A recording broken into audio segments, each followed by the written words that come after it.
এক বেলা তো 12 কেজি করে চাউল লাগে, 12 থেকে 13 কেজি মতো এক বেলা। অর্থাৎ কম করে হলেও প্রতিদিন 30 কেজি চাল লাগে। আমাদের 32 প্লাস, মানে 35 34 কেজি লাগে। একদিন যদি 3 বেলা রান্না করে খেতে হয়, মানে 34 কেজি চাউল। 34 কেজি। সম্মানিত সুধীবৃন্দ, দর্শকবৃন্দ এবং যারা আমার নিয়মিত দর্শকবৃন্দ আছে, আজকে আমি এই মুহূর্তে আছি পার্বত্য চট্টগ্রামের বান্দরবান জেলার প্রান্তিক লেক শান্ত মিত্র বৌদ্ধ মূল অনাথ আশ্রম এবং বিদর্শন ভাবনা কেন্দ্রে। আজকে এখানে এসেছি বিশেষ করে একটি বিশেষ উদ্দেশ্য নিয়ে, লক্ষ্য নিয়ে। সেটা হচ্ছে এটি একটি বৌদ্ধ বিহার হওয়ার পাশাপাশি এখানে এটি অনাথ আশ্রম, যেখানে ব্রো সম্প্রদায়ের, এই অঞ্চলে তো ব্রো সম্প্রদায় একটু বেশি, মারমাদের পাশাপাশি 70 জন অনাথ ছেলে এখানে অবস্থান করে। তো তাদেরকে দেখার পাশাপাশি আজকে তাদের খবর, তারা কেমন আছে, তারা কেমন চলছে, তাদের সময়, তাদের জীবন কীভাবে যাচ্ছে, এবং এই পাহাড়ের কোলে এত সুন্দর একটি পরিকল্পনা কী করে হলো, এই স্বপ্ন কে দেখেছিলেন, কেন দেখেছিলেন, এই স্বপ্নকে বাঁচিয়ে রাখতে হলে, এগিয়ে নিতে হলে আমাদের কারো কিছু করার আছে কি না, এসব নিয়ে আজকে একটু কথা বলব। বিশেষ করে এই প্রতিষ্ঠানের যিনি স্বপ্নদ্রষ্টা, এই স্বপ্ন যিনি দেখেছিলেন, বদন্ত শান্ত মিত্র ভিক্ষু, আজকে তার সাথে একটু আলোচনা করব এবং সরাসরি আপনারা ওনার মুখ থেকে আপনারা শুনবেন এই গল্প, এই স্বপ্ন কেন তিনি দেখলেন, কী করে দেখলেন। প্রথমেই আমরা একটু বদন্ত শান্ত মিত্র ভিক্ষুর সাথে আপনাদের পরিচয় করে দিই। আপনি কেমন আছেন? ভালো আছি। আপনি কেমন আছেন? আমি কিন্তু এখানে, আপনারা যেমন অনেকে এই জায়গা খুব ভালো চেনেন না, রাস্তাঘাট, আমি কিন্তু আপনাদের মতো, আপনাদের দলে। তো সে কারণে আমি এটা বলতে না গিয়ে বরং ওনার মাধ্যমে আপনাদেরকে জানাই যে এই এলাকার অবস্থান, কী করে আপনারা আসবেন, কী করে এখানে আসা হয়, আপনি যদি একটু বলেন। অনেক অনেক ধন্যবাদ। সর্বাগ্রে পরম শ্রদ্ধেয় পান্থের প্রতি বন্দনা জ্ঞাপন করছি, যিনি বহু মানবের কল্যাণে বুদ্ধের সেই আদর্শ অনুশীলনের মাধ্যমে জীবন ধারণ করে যাচ্ছেন। পরম শ্রদ্ধেয় আমাদের কক্সবাজার জেলার বৌদ্ধ সুরক্ষা পরিষদের সম্মানিত প্রতিষ্ঠাতা সভাপতি পরম শ্রদ্ধেয় প্রজ্ঞানন্দ তেরো মহোদয়, পান্থের প্রতি বন্দনা, এবং আগত সকল আমাদের মানবতার জয় হোক ওনার যে সকল শুভনন্দের পক্ষ থেকে আসছেন, সর্বাগ্রে অত্র প্রতিষ্ঠানের পক্ষ থেকে পরম শ্রদ্ধেয় পান্থকে বিনম্র শ্রদ্ধায় বন্দনা কৃতজ্ঞতা জানাচ্ছি এবং অসংখ্য অসংখ্য ধন্যবাদ। কারণ আমার অনেক দিনের স্বপ্ন ছিল পান্থকে এখানে আনয়ন করা, আমার যাতে অনাথ পরিবারকে একটু সশরীরে দর্শন লাভ করতে পারে। তো আজকে সেই স্বপ্ন বাস্তবায়ন হয়ে যাচ্ছে। আমাদের অনাথ শিশুদের জন্য পরম একটা আশীর্বাদ সূচনা মাইলফলক হয়েছে। তো আমার অত্র প্রতিষ্ঠানে সকল ভিক্ষু শ্রামণ এবং অনাথ শিশুদের পক্ষ থেকে পান্থের রাঙাচরণে বন্দনা জ্ঞাপন করছি। তো বিশেষ করে পান্থের যেটা জিজ্ঞেস করার জানার আকাঙ্ক্ষা নিয়ে বলেছেন, আমাদের প্রতিষ্ঠানে আসতে হলে বিশেষ করে যদি চট্টগ্রাম মুখে হয় পান্থে, তাহলে বান্দরবানের বাস যোগে বিশেষ করে আসা যায়, এবং কক্সবাজার থেকেও যে বাসগুলো বান্দরবান সদরে আসে, সেখান থেকে আপনার চাইলে ক্যারেনহাট নামতে পারে বান্দরবান রাস্তা মাথায়, অথবা হলদিয়া বাজারে নামতে পারে। হলদিয়া বাজার থেকে এখানে 3 কিলোমিটার দক্ষিণে প্রান্ত লেক পর্যটন কেন্দ্রের পাশে এই প্রতিষ্ঠান শুরু হয় সেই 2019 সালে, করোনা মহামারীর আগে থেকেই। আর সোজা যারা রিজার্ভ গাড়ি দিয়ে করে আসছেন তাদের জন্য তো আরও সহজ। হ্যাঁ, আরও সোজা একেবারে সরাসরি একটু আপনাদেরকে বলে নিই। আমরা তো আজকে যারা আছে, বাচ্চারা, শিশুরা যারা আছে, তাদের খাবারের জন্য বিশেষ করে আমরা আজকে অভিভাবক তৈরি হয়ে এসেছিলাম। আমরা যে গাড়ি করে আমরা আমরা পরিষদের পক্ষ থেকে আমরা এসেছি। আমরা সোজা কিন্তু এখানে বিহারের মাটি নেমেছি। মানে যোগাযোগ ব্যবস্থা এত ভালো, আপনি না আসলে বুঝতে পারবেন না একটা পার্বত্য দুর্গম অঞ্চলে কী করে এরকম যোগাযোগ হয়। তো আপনারা তো নিজে ওনার মুখে শুনলেন। আচ্ছা, আমরা মূল আলোচনায় ফিরে যাব। সেটা হচ্ছে আপনি এই যে প্রতিষ্ঠান গড়ে তুললেন, এটা কোন সালে, কত সালে? মানে এটা 2019 সালে প্রতিষ্ঠিত হয়। ২০২০ সাল, এখন ২৬ সাল, মানে প্রায় ৬-৭ বছর। হ্যাঁ। আচ্ছা, এই প্রথম থেকে এই যে আপনি এখানে এলেন, এই ভাবনাটা আপনার মধ্যে কী করে এলো যে আপনি এখানে এরকম একটা প্রতিষ্ঠান করবেন, একটা আশ্রম গড়ে তুলবেন? মানে আসলে বিষয়টি হলো, আমি ছোটকাল থেকে বাকর আলীবিল গ্রামে, আপনি হয়তো জানেন, বাকর আলীবিল গ্রামে বড় হয়েছি। এখানে যে বসতি, যারা মোরগ সম্প্রদায় যারা আছে, 4-5 ফ্যামিলি পরিবার, ওনারা এখান থেকে সুদীর্ঘ 5-6 কিলোমিটার পথ হেঁটে অমাবস্যা, পূর্ণিমা তিথি এগুলোতে তারা ধর্মীয় চর্চা করার জন্য তারা ওইখানে গমন করতেন, বাকর আলীবিল বিহারে। তো বিশেষ করে তারা তো অবশ্যই বাংলা তেমন বুঝতেন না, আমাদের ধর্ম কথাগুলো, বিশেষ করে পালিগুলো তো একেবারেই না। তো আমি যখন ভিক্ষু হয়ে বৈষ্ণবতা গ্রহণ করি, আমরা এই প্রান্তরিক পর্যটন কেন্দ্রে কিন্তু মানে যেটা বলছিলেন এটা শ্রামণ থাকা গ্রাম। হ্যাঁ, মানে মানে বাকরালি আমরা এটা গ্রাম আছে, গ্রাম আছে, মানে প্রায় 120 পরিবারের বৌদ্ধ হ্যাঁ, বৌদ্ধরা থাকে। বৌদ্ধরা আছে সমতলে। তো সেখানে যাওয়াতেই আমরা এখানে যখন ভিক্ষু হওয়ার পরে যখন এখানে ভ্রমণে আসি, বিশেষ করে প্রান্তরিক পর্যটন কেন্দ্রে, তখন মানে এই গ্রামটা আমার চোখের নজরে আসে। তখন আমি আমার বড় বান্ধবদের সাথে যে মানে কথোপকথন করলাম, আমরা ছোট্ট করে একটা বিহার করে দিই। ঠিক আছে? এইরকম একটা মানে আমাদের প্রিপারেশন ছিল যে ছোট করে একটা বিহার করে দিয়ে একদম ভিক্ষু রাখবো। আমি যা দান দক্ষিণা পাই আমরা তাই সেই ভিক্ষুকে দান করবো, যেন তার কোনো চতুর্পথের অভাব না হয়। যেহেতু 5 পরিবারে তারা নিজেরা খাইতে পারে না, দিনে এনে দিনে খাইতে হয়। আর ওইখানে ভিক্ষু চালানোটা খুব কঠিন। তো সেই সুবাদ করেই আমরা মানে যখন কাজটা করি, বিশেষ করে যখন যে কথা সেই কাজ, আমি মহামারীর আগে, করোনা মহামারীর আগেই আমরা প্রতিষ্ঠানের সূচনা করি জানুয়ারি। তো আস্তে আস্তে করতে করতে তাদের সাথে যখন আমার মিশতে যখন আমি শুরু করেছি মহোদয়ের সাথে, তখন জানতে পারি শুধু এই 5 পরিবার না, এই বান্দরবান পার্বত্য অঞ্চলে দ্বিতীয় বৃহত্তম একটি অবস্থান তারা নিজেরা স্থান দখল করে আছে। মানে জনসংখ্যার দিক দিয়ে দ্বিতীয় বৃহত্তম হলো আমাদের মৌর্য সম্প্রদায়।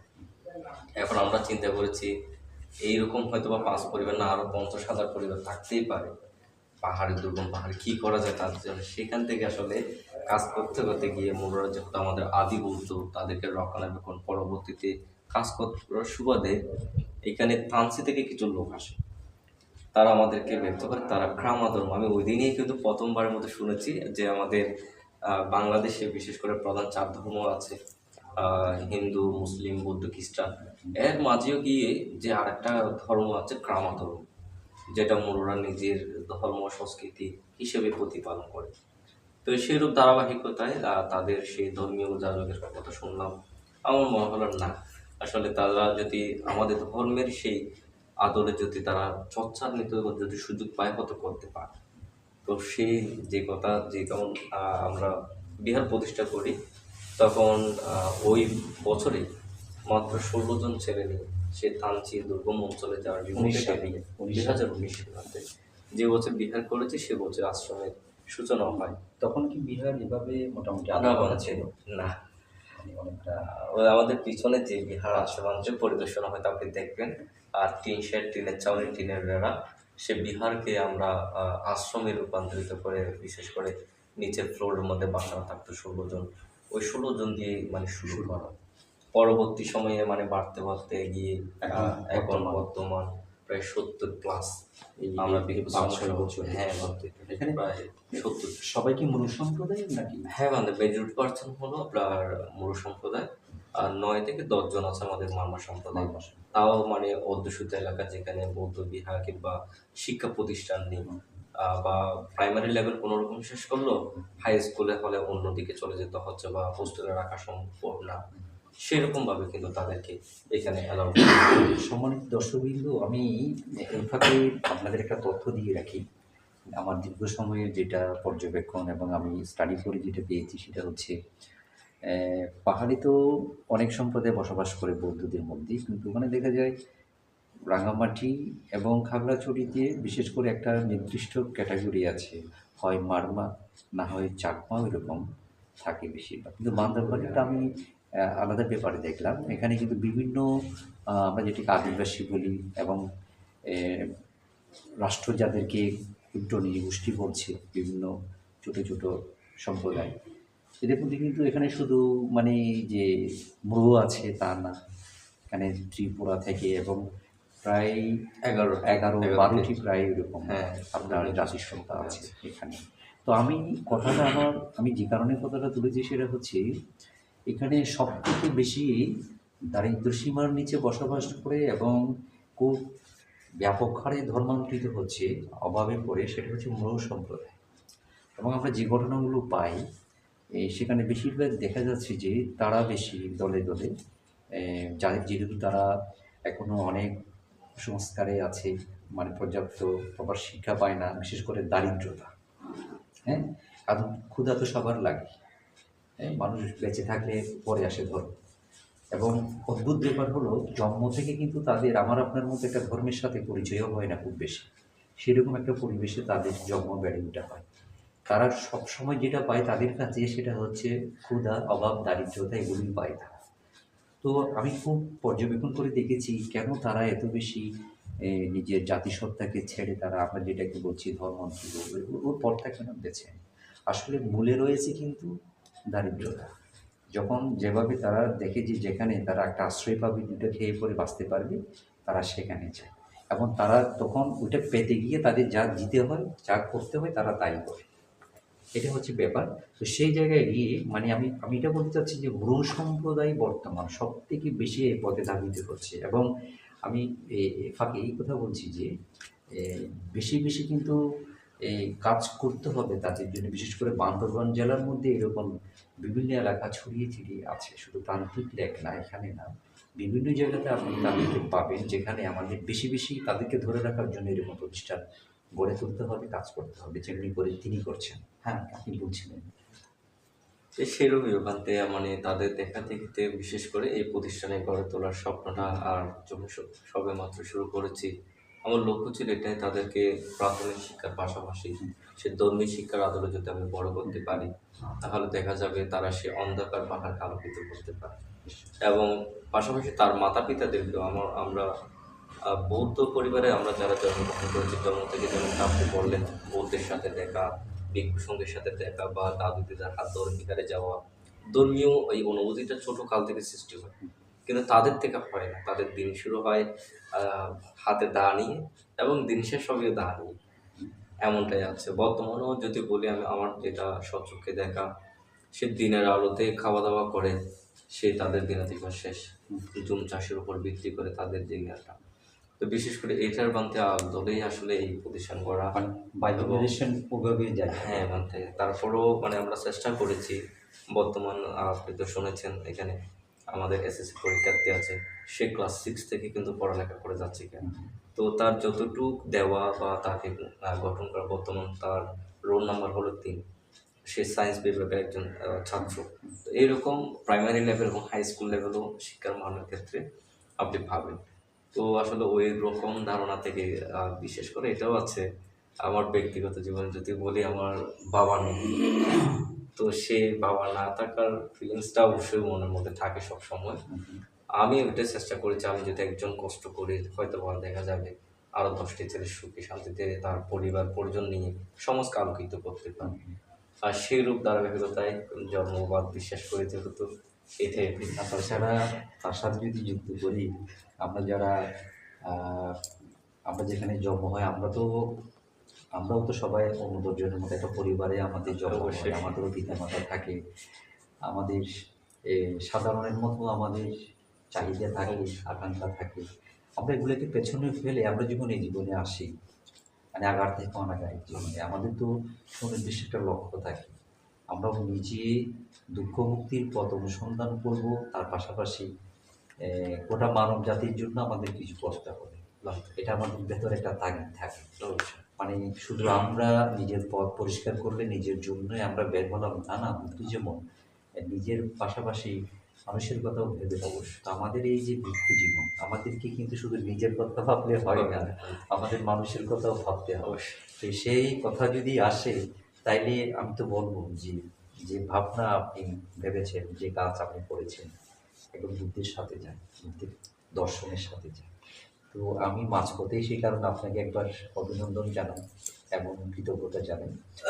তো তার পাশাপাশি আমি আরেকটু জানতে চাই যে এই তারা তো এখানে শুধু খেয়ে পড়ে থাকছে তা না, তাদের তো এডুকেশন যে বিষয়, যে মৌলিক চাহিদা, তাদের সাধারণ একাডেমিক যে শিক্ষা সেটাও তো তাদের প্রোভাইড করা বাংলাতে তো একেবারে কোন ক্লাস থেকে আপনি শুরু করেন? আপনার মানে কোন কোন ক্লাস থেকে, কোন বয়স থেকে তারা এখানে আসে? কিন্তু বয়সের সীমাবদ্ধতা এখানে মানে নাই। শিশুকাল থেকে? হ্যাঁ, বলতে এখানে বয়সের কোনো সীমাবদ্ধতা আমরা রাখিনি।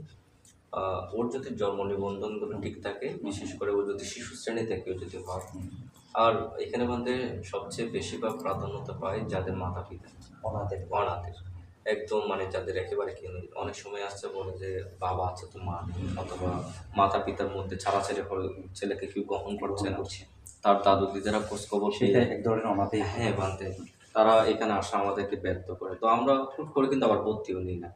তখন সেই পাড়ার মহল্লা যারা কারবারি বা হেডম্যান বা ইউপি সদস্য, চেয়ারম্যান, ওনাদের সাথে আমাদের মানে যোগাযোগ হয়। ওনাদের একটা সার্টিফিকেট আমরা এখানে গ্রহণ করি। সবার একটা মানে হ্যাঁ, ডাটা থাকে, ডাটা তথ্য থাকে, থাকে। হ্যাঁ তথ্য থাকে যে আসলে মানুষ দান করবে বলতে সেটা পরে। হুম। আমি ব্যক্তি জীবনে যেটা দান করছি আমার পূর্ণ পালনের কারণে এটা যেন সঠিক স্থানে যায়, আমি ওইটাই বিশ্বাস রাখি। কিন্তু তাদেরকে এই দানের অংশ দেয় বা প্রত্যেকদিন দান পাইবেন এমনটা না। অনেক সময় আমরা নিজেরা যা দান করি না বা নিজে পাচ্ছি বা বাড়ি থেকেও আমি নিশ্চয়ই ওদিকে আসছি, আনতে অবশ্যই। আমিও নিশ্চয়ই ওদিকে ঢুকবো, ওই আলোচনায় যাব। আমি তাদের লেখাপড়ার বিষয়ে আরেকটু জানবার চেষ্টা করি। সেটা হচ্ছে এখন বর্তমান সর্বোচ্চ কোন শ্রেণী পর্যন্ত তারা আছে? আমাদের শিশু শ্রেণী থেকে দশম শ্রেণী, দশম দশম শ্রেণী শ্রেণী পর্যন্ত পর্যন্ত আছে বর্তমান। এবং একজন ডিগ্রি তৃতীয় বর্ষের ফাইনাল পরীক্ষা দিয়েছে, উনি বর্তমান চন্দনায় সে উপবিহারোধ্যক্ষ হিসেবে আছে। আমি মানে বিজ্ঞ হয়ে গেছে বিজ্ঞ হয়েছি বা উপসম্পদা শ্রমণ থেকে, এই প্রতিষ্ঠান থেকে। এই প্রতিষ্ঠান থেকে। তারা যে প্রাথমিক শিক্ষা নিতে যায়, তারা এখান থেকে কত দূরত্ব হবে তাদের? প্রাথমিক বিদ্যালয় বলতে এখান থেকে যাওয়া 2 কিলোমিটার, আসা 2 মানে কিলোমিটার, তাদের প্রতিদিন এই প্রতিদিন 4 কিলোমিটার পথ পাড়ি দিতে মানে হয়। সকল শিশু 70 জন প্রতিদিন যে শিক্ষার জন্য বের হয়। হ্যাঁ, আর যারা মাধ্যমিকে যায় হ্যাঁ, তারা তাদের কত দূরত্ব, কতটুকু যেতে হয়? ওরা এখান থেকে 8 কিলোমিটার পথ দূরে মানে ষোলো উচ্চ এই- বিদ্যালয়ে। মানে ওদেরকে আবার গাড়ি করে যেতে হয়? হ্যাঁ এবং তাই মাধ্যমিকে যারা আছে ওরা প্রত্যেকদিন গাড়ি চুকে যায়। আর নিচে যে বাজারটা আছে তুলাতুলি ছোট বাজার যেটা দেখছেন ওইখান মানে থেকে তাদের একটা বড় অংশ আবার মাধ্যমিকে যায়, গাড়িতে করে হ্যাঁ। যায়। মানে পার ডে তাদের গাড়ি ভাড়াও আসবে অনেক, 800 টাকা করে 800 টাকা পার ডে আসে। একেবারে নর্মালি একটা গাড়িতে 8-9 জন 10 জন করে উঠে তারপর হয়েছে না। হ্যাঁ, সেটাই বলছিলাম। আচ্ছা, এবার একটু শুনি যে আপনি একটু বলেন যে দর্শকদের উদ্দেশ্যে, সেটা হচ্ছে আহ, একজন কিংবা 100 জন, 7 জন কিংবা 70 জন কোন স্থানে থাকলে তার শুধু খাবার লাগে তা না, এই বয়সে যদি হয় তার পড়ালেখা লাগে, তারপরে তার পোশাক আশাক লাগে, তার রোগ ব্যাধি হতে পারে, চিকিৎসা লাগতে পারে। আমি বিনোদনের কথা না বাদ দিলাম। হ্যাঁ? তাহলে এই এই এই এই বিষয়গুলো কিভাবে আপনার এখানে সংস্থান হয়, যে তাও আবার এত সংখ্যক ছেলেদের জন্য? কিন্তু এটা আসলে পূর্ণ পাড়ামিত বলবো। আর আমি বিশ্বাস রাখি যে ছেলেদের মাতা পিতা না বিশেষ করে তাদের আশীর্বাদ আমাদের উপর আছে, মহান সঙ্গের আশীর্বাদ আমাদের উপর আছে। সকল সুবর্ণ আমি দেখেছি বলতে এটা যেটা আমি ফেস করেছি নিজে ব্যক্তি জীবনে। যখনই আমার এখানে খাদ্য সংকট হয়েছে, প্রার্থনা করেছে যেন আমার ছেলেরা অনাহারে না থাকে। কোনো না কোনো ব্যক্তি দেবতা সদৃশ হিসেবে সেই 1 বস্তা চাউল দান করেছে যেন আমার বাচ্চারা অনাহারে না থাকে। আমি মহামারী করোনাকালীন সময় বলতে আমি এরকম ফেস করেছি, কারণ লকডাউন, সব দিকে যাওয়ার কোনো রাস্তা নেই। কি হবে কোথায় থেকে কে যেন মানে চলে আসতে পারতে। সবার একটা আমি বাচ্চাদের জন্য ধরেন 30 সমস্যা প্যাকেট ছিল। চাউল দিয়ে দিলাম। যেমন এটাও যদি বলে আজকে এটা বলতে গেলে সৎ দেবতাদের একটা আশীর্বাদ বা একটা উকিল বাবুর মাধ্যম যেটা উনিও তো আগে আমাদের চিনতেন না, গত বছর চিবুতান আসছেন দেখেছেন।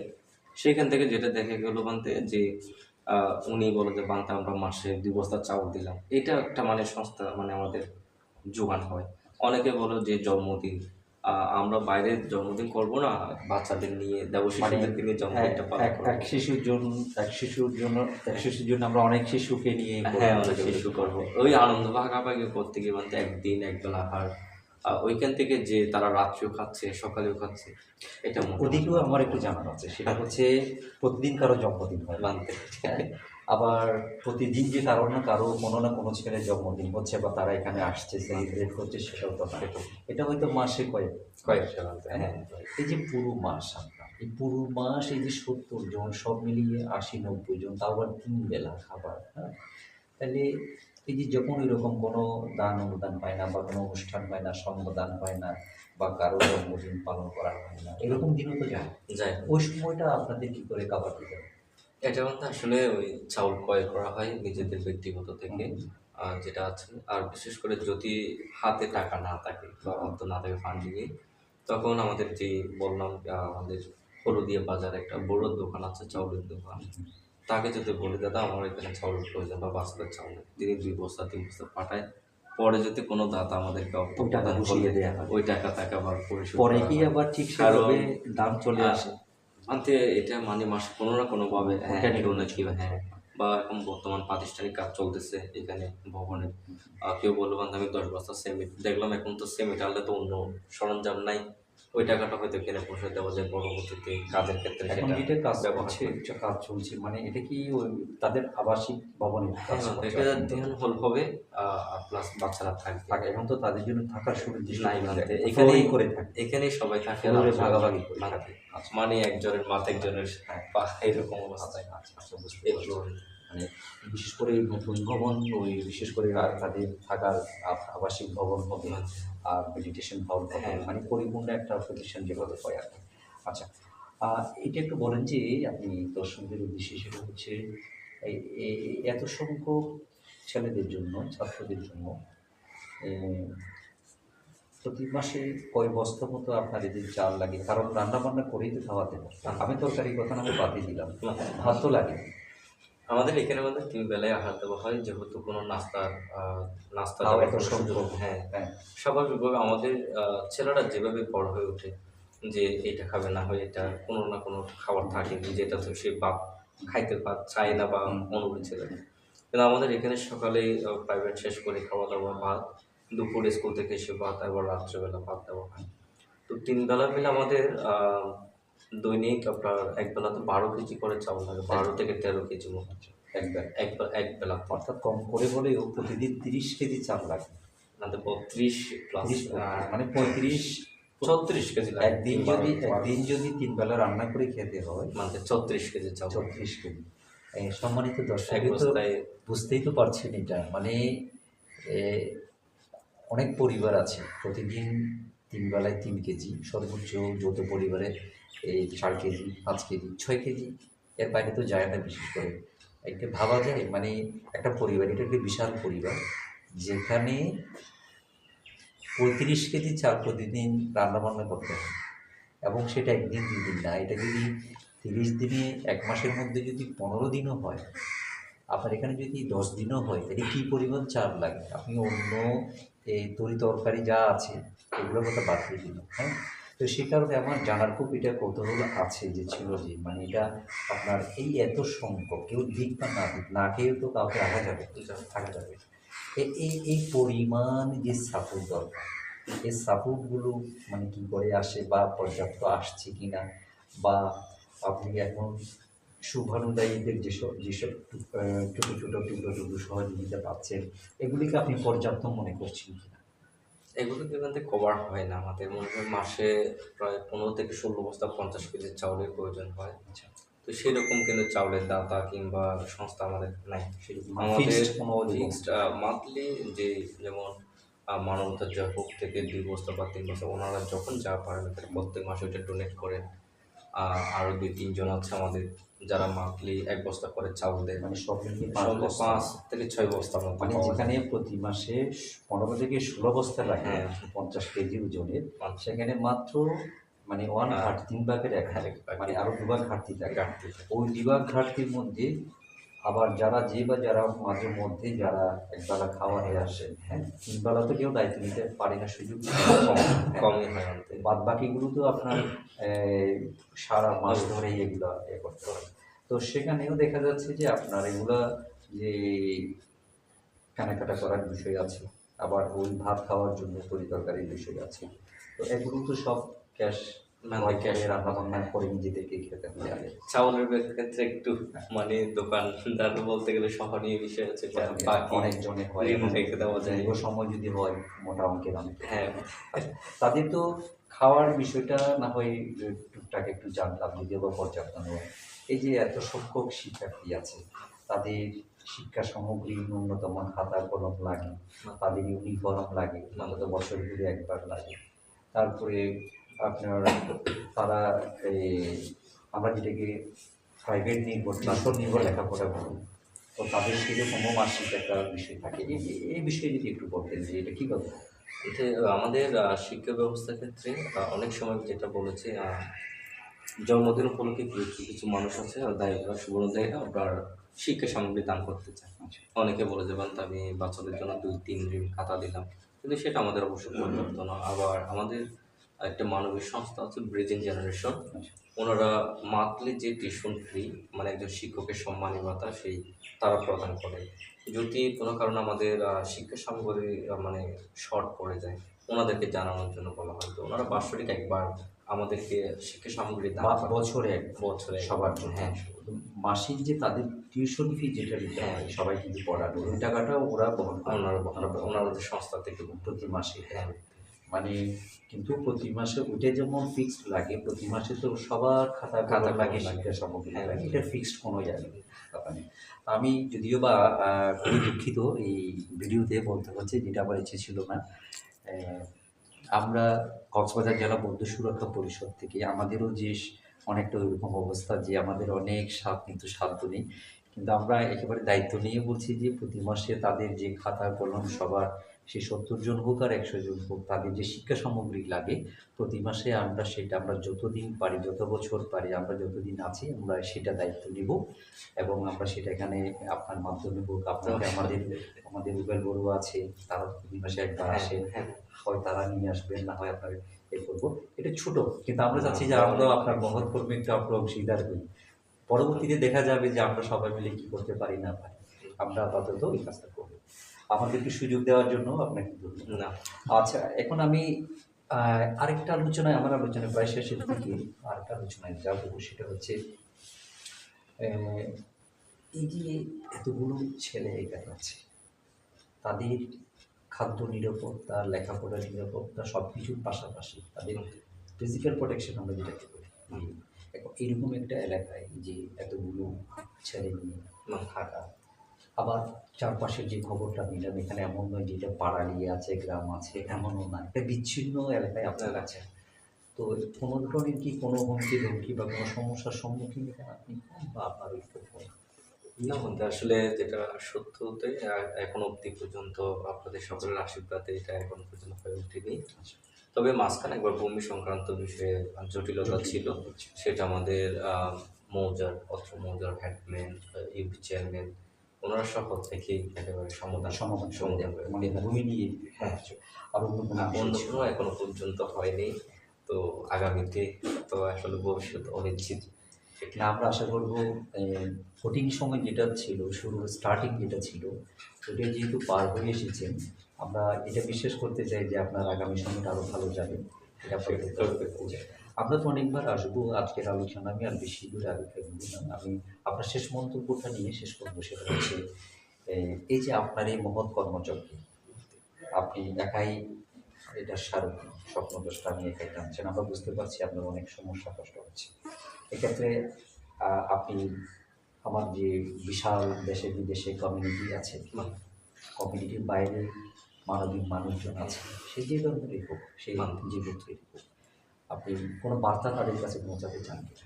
অবশ্যই বলতে আসলে মূলত বিষয় যে বলতে যেটা আমার যে সকল শুভবন্ধুদের মানবিক কর্ম চিন্তা চেতনা করেন, মানব চেতনা উদ্দীপ্ত হয়, তাদের প্রতি এটাই আহ্বান থাকবে। কারণ আমাদের এখানে আমি সব কিছু দিতে পারি এমনটা না। আর একটা কপাল ভালো যেটা আমার বাচ্চাদের অতিরিক্ত চাহিদা নেই। যেমনটা আমরা সংসার জীবনে একটা বাচ্চার কত আবদার পূরণ করার জন্য মাথা পিছু অনেক চাহিদা, আমার বাচ্চাদেরকে যদি বলে বাপ আজ ডাল আছে ডাল খাও, চুপচাপ খেয়ে নেন। খেয়ে নিবে, কারণ তার পেটে যেটা ক্ষুধা ওইটা নিবারণ হলে আমি অতিরিক্ত আমি বাজারে গেলে আপনি হয়তো বা এটা আমি বাস্তবিকভাবে বলি, ছোট্ট মাত্র 1 টাকার পেঁয়াজও পর্যন্ত আনছে সবার জন্য যতটুকু পারা হয়। কারণ এটা বাজার অংশ থেকে যায়। তো সাপ্তাহিক 2 বার বাজার করা লাগে। এগুলোর অনেক কস্টিং, যেটা মান্থলি প্রায় আপনার 3,20,000-এর অধিক টাকা এখানে মান্থলি কস্টিং যায়। তো আমরা সরকারি কোনো অনুদান পাই না। আমি অনেক চেষ্টা করেছি, অনেক শুভানুধ্যায়ীদেরকে এটা ব্যক্ত করেছি যে কোনো রকম ব্যবস্থাপনা করা যায় কি না, কিন্তু আসলে সেটা হয়ে ওঠেনি। তো না হওয়াতে গিয়ে এই যে দানগুলো পাঠায়, আর কেউ 5,000, কেউ 10,000, কেউ বা একজন ছেলে দায়িত্ব নেয় মাসে গড় প্রতি 2,000 টাকা করে। মানে একজন ছেলে কেউ দায়িত্ব নিতে চাইলে নিতে পারে। ওনাদের পাশাপাশি দেখা দেখিতে প্রবাসী বিশেষ করে যারা আছে ফ্রান্স, আমেরিকাতে, কানাডাতে অল্প সংখ্যক যে সুবর্ণদের আছে, তারা বিভিন্ন সময় আমি যেটা দেখেছি বলতে যে মানে কোনো বিপদ হলে আমি সোশ্যালে দিই। মানে কোনো একটা জিনিসের সংকট হলে মানে মনে করেন বাচ্চাদের স্কুল ড্রেস, স্কুল ফিস, যেমন আগামী মাস থেকে স্কুল খোলার পরে বাচ্চাদের পরীক্ষা, হাই স্কুল যারা আছে, আপনার 6 মাস পরে স্কুল বেতন আর পরীক্ষার ফি আসে প্রায় 19,000 প্লাস। 24 জন 19,000 প্রতি বছর? না, 6 মাস। 6 মাস অন্তর বছরে গিয়ে এটা প্রায় 38-40,000 দ্বিগুণ হয়। দ্বিগুণ হয়। কারণ প্রত্যেকটা বিদ্যালয়ে তো পরীক্ষার অর্ধ বছরে গিয়ে ফি আদায় করে হ্যাঁ, ফেলে। আদায় করে, ফি আদায় করে। অর্ধেক। তো এটা বাৎসরিক গিয়ে 40,000 প্লাস হয় আমাদের বইয়ের। তো এগুলোর দিতে আমরা অনেক সময় হিমশিম খাই, যেমন গাইড বই দিতে হয় মানে সবাইকে খুব হিমশিম খেতে হয়।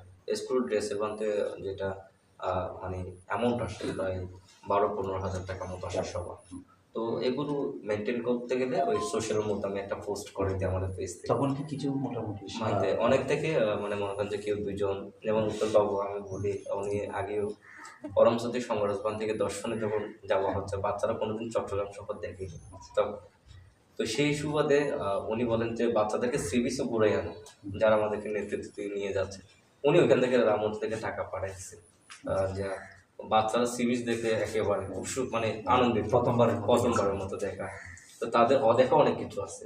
তো এই বিষয়তে আমার শুভনোদেয়ী যারা আছে, বিশেষ করে আপনার মাধ্যমে, সোশ্যাল মিডিয়ার মাধ্যমে সবাইকে জানান দিব, কেউ যদি একবেলা আহারও দান করে এটা আমাদের পথ চলার পাথেয় হবে, বা যার যতটুকু সামর্থ্য। আমি তাইলে আরেকটু শেষ করার আগে আরেকটু বলে দিতে চাই এখানে, সেটা হচ্ছে কেউ যদি আপনাকে দেশে বিদেশে কোনো জায়গা থেকে যদি আপনাকে কিছু ডোনেট করতে চায়, দান করতে চায়, আপনি যদি মাধ্যমটা বলেন যে কীভাবে আপনার কাছে পৌঁছাতে পারে। এটার মধ্যে আমাদের বিহারের অ্যাকাউন্ট আছে, ব্যাংক অ্যাকাউন্টের মাধ্যমে চাইলে পাঠাতে পারেন, অথবা আমাদের যে যোগাযোগ নাম্বার আছে সেই যোগাযোগ নাম্বারে বিকাশ নাম্বার আছে, নগদ, পার্সোনাল, এই তখন আপনার কাছে সরাসরি হ্যাঁ যোগাযোগ। আচ্ছা, আপনাকে অনেক ধন্যবাদ। সম্মানিত দর্শকবৃন্দ, আমরা আজকে এই আলোচনা আর বেশি টানতে চাই না, কারণ আমাদের আরও অনেকবার আসতে হবে আমরা মনে করছি। তবে তিনি যেটা বললেন শেষান্তে, যে সহযোগিতা যারা দেশের ভেতরে বাইরে থেকে যারা আমাদের মতো সরাসরি আসতে পারছে না কিন্তু মন টানছে কিছু করবেন, আপনাকে লাখ টাকাও একসাথে দিতে হচ্ছে না। আপনার ক্ষুদ্র ক্ষুদ্র অনুদান, ক্ষুদ্র ক্ষুদ্র দান, সেটাও কিন্তু অনেক বড় ভূমিকা পালন করবে। আপনি যাই দিতে পারেন। তা আমি এই ভিডিওতে স্ক্রিনে আপনারা একটা নাম্বার দেখতে পাচ্ছেন, নাম্বার দেখতে পাবেন। আমি বলুন তো শান্তমিত্র ভিকুর যে ব্যাঙ্ক অ্যাকাউন্ট এবং বিকাশ নাম্বার দুটোই আপনারা স্ক্রিনে দেখতে পারবেন এবং আপনারা সেখানে এই আপনাদের দান অনুদান আপনারা পাঠাতে পারবেন। এবং এটাও আপনারা নিশ্চিত হতে পারবেন যে ওই নাম্বারে ফোন করে আপনারা সরাসরি ওনার সাথে কথাও বলে নিতে পারবেন। আর আমি এটা বলে শেষ করবো যে আপনারা যদি মনে করেন যে উনি সত্যি সত্যি বুদ্ধের যে মূল দর্শন সেটাকে ধারণ করেছেন এবং যে যেখানে আছেন আমাদেরকে ফলো করেন বা প্রজ্ঞানন্দ ভান থেকে ভালোবাসেন, তাহলে আমি বলবো যে আপনারা তাকে দেখবেন, তার পাশে থাকবেন এবং একদিন এই যে প্রতিষ্ঠান এটা ফুলে ফুলে ভরে উঠবে, তারাই সৌরভীর সুগন্ধি ছড়াবে সব দিকে, তারাও হাল ধরবে, এই প্রত্যাশা রেখে আজকে এই আলোচনা এখানে শেষ করছি। সকলে অনেক ভালো থাকবেন, সুস্থ থাকবেন।